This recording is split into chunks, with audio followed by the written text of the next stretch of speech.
दोस्तों, पश्चिम बंगाल के विधानसभा चुनाव की 294 सीटों पर 5 चरण के मतदान संपन्न हो गए हैं, कंप्लीट हो चुके हैं। वहीं 5वें चरण की 45 सीटों पर हुई वोटिंग के बाद एक और ताजा एग्जिट पोल सामने आया है, जिसके आंकड़े हम आपको बताने जा रहे हैं। दरअसल पश्चिम बंगाल में इस बार बीजेपी वर्सेस टीएमसी के बीच कांटे का मुकाबला है और इस कांटे के मुकाबले में कौन सी पार्टी चुनाव जीतेगी, यह अभी कहना बहुत मुश्किल है।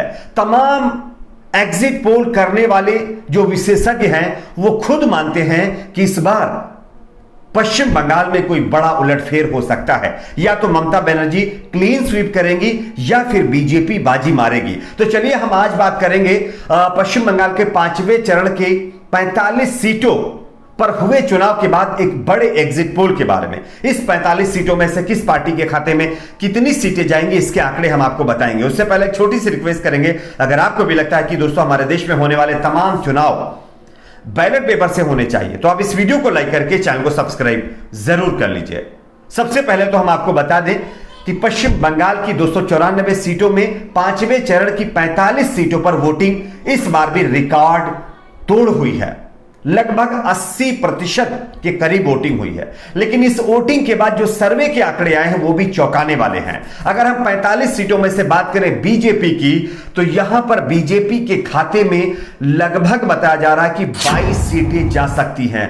22 सीटें बीजेपी जीतने में कामयाबी हासिल कर सकती है, जबकि टीएमसी के खाते में महज 20 सीटें ही जा सकती हैं। और अगर अन्य की बात करें तो अन्य के खाते में 3 सीटें जा सकती हैं। यह है आंकड़े 45 सीटों पर हुए 5वें चरण के मतदान के बाद। लेकिन अब एग्जैक्ट आंकड़े आपको 2 मई को पता चलेंगे। आपका अपना प्रेडिक्शन क्या है?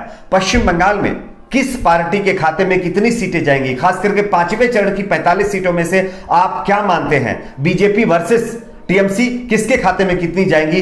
नीचे कमेंट सेक्शन में अपने आंकड़े जरूर बताइए।